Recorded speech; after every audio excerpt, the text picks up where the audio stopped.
What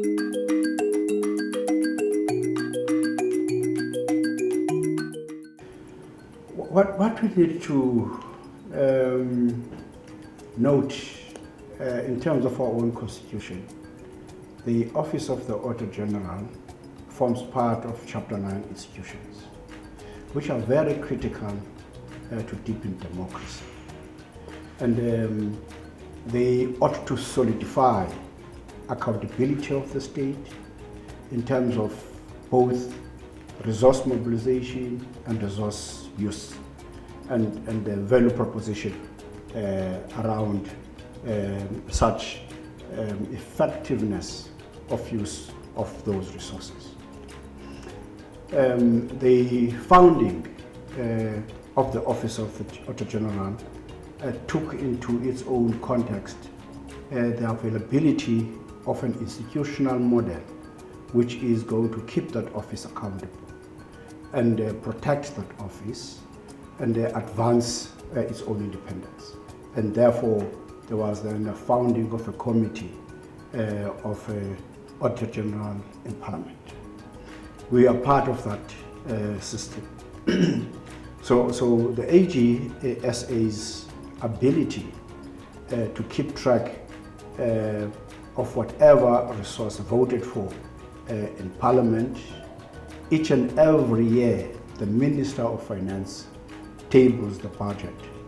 You would know the quantum which filters through the state, including the state-owned entities.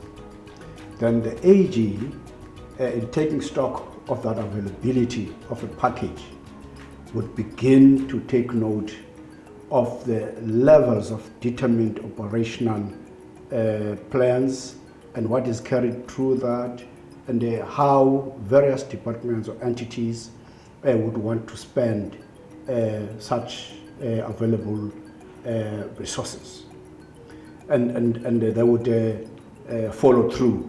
If you could simplify it, they would follow the money, they would follow the rand, each and every cent of it. That's why each and every end of the financial year, they would require from provinces, from national departments and municipalities to provide an account of the usage of those resources as voted for by Parliament and pronounced by the Minister of Finance, as is going to be the case in this instance. When Minister Kotongwana tables his budget in terms of the revenue package and as well how the expenditure is going to follow that revenue.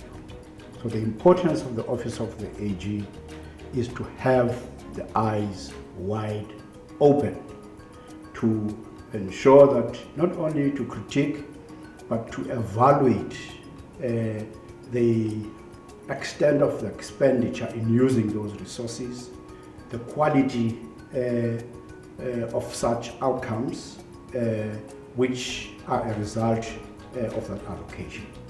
As a committee, we would have to scrutinize the standing of such reports, how they've been obtained, from which platforms, what sort of accounting policies used, as determined by various standard setting entities, whether is the board which looks into the audit standards or from the Office of the Accountant General at Treasury.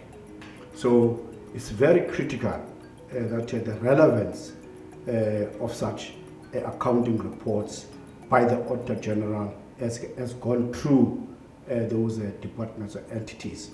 It should adhere on such basis as set by the committee before the audits start.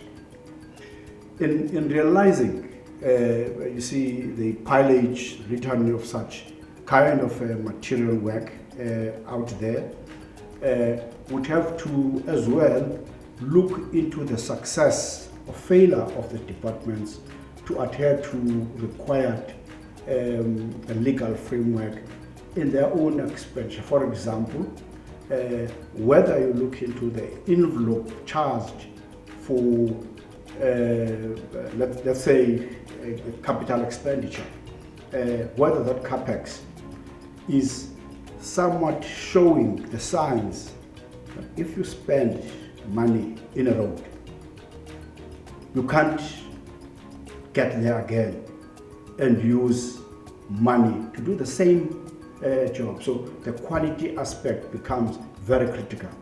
More so when you look into the shrinkage of the availability of such a resource. You would know it that the country has been mean in going out for borrowing, and has relied mainly on the actual resource as SARS would work on our taxes from time to time. That's no longer the case. There's some movements to seek to balance the expenditure with the actual revenue. Then they go and borrow. And in this day and time, borrowing needs huge financing.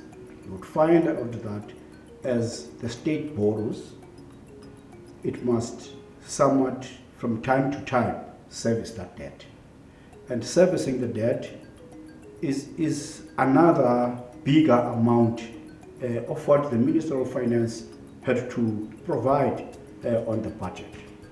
So all those kinds of intricacies and the detail of it need a level-headed institution which is go and look into the books as to whether they match the ultimate allocation as made by the Minister of Finance. So the Office of the Auditor-General becomes so critical in terms of evaluating that ability. That's why they've come up with a strategy recently which is framed around the accountability framework, which is itself providing an accounting ecosystem, which says to us as a country, each and every individual matters.